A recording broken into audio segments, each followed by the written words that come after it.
Welcome back. So I was out running some errands and I stopped at my favorite produce store and I got a whole bunch of stuff.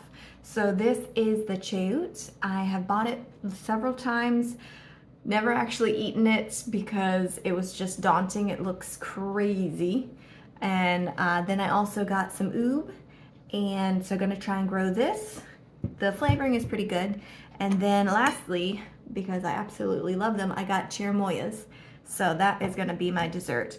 So let's start with the chayote. So this one, bought it several times, never have actually eaten it because the first time I bought it, everybody says, oh, it's a great food source, full of iron and full of, I think it's B2. So it's fairly interesting, and I thought you had to cook it. So the whole process was like huge. You had to boil it and like steam it and just craziness. So I accidentally let it rot, bought it a second time, forgot about it in the back of the fridge, so brought it again. So now, this time, just bought this today and I'm going to eat it today so it does not end up in the back of the fridge again. So let's go ahead and cut it open. Supposedly it's actually really easy to eat as well. Or not to, supposedly it's really easy to grow as well. And once I found out that you can eat it raw, then it became way more appealing because the whole cooking process seemed intense. So it's got kind of a little seed in there. Smells vaguely like cucumber apple and has kind of a nice crunch to it.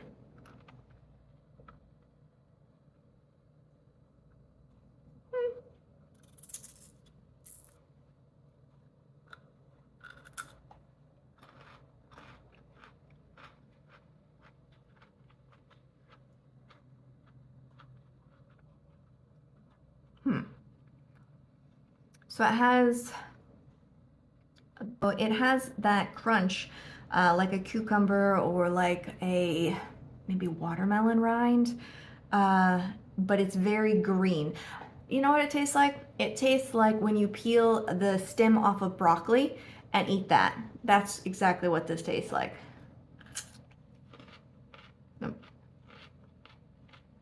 Maybe slightly sweeter. But tastes like the stems off of broccolis when you peel them. All right, so then this is what I'm gonna be doing later today. So this is the oob. Last time I bought this, I put the whole thing in the ground and something came along and like ate it, but it did end up sprouting. So I saw like the purple roots coming out of the pot. That's how I knew it was still alive, because the middle of it had been eaten by some probably caterpillar or roly-poly or something. I don't know. So anyway, so I bought it again. And this time, instead of putting the whole thing in the ground, I'm going to chop it into sections, let them dry for a day to harden up, and then put the sections in the dirt.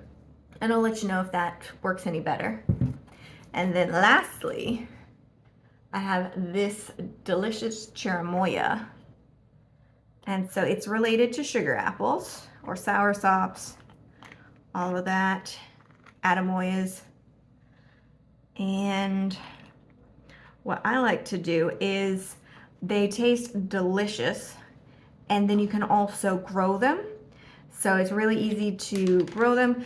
You'll get fruit from them generally, but it's best if you have a known variety and you can graft it onto it. Otherwise, you may end up with a really good tasting fruit tree, or you may not.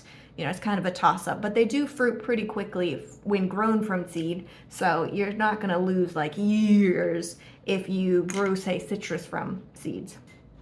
And this one is really good because it is usually really creamy and pretty custardy.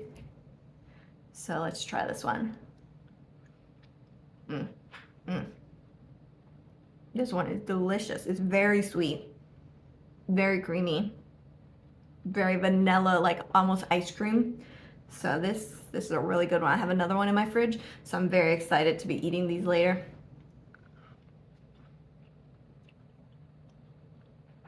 It's really good. All right, so bye for now, guys.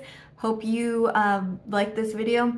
If you guys commonly eat this chayote and know like a recipe or a simple way to cook it and eat it, or if you've grown it, let me know. All right, have a great day.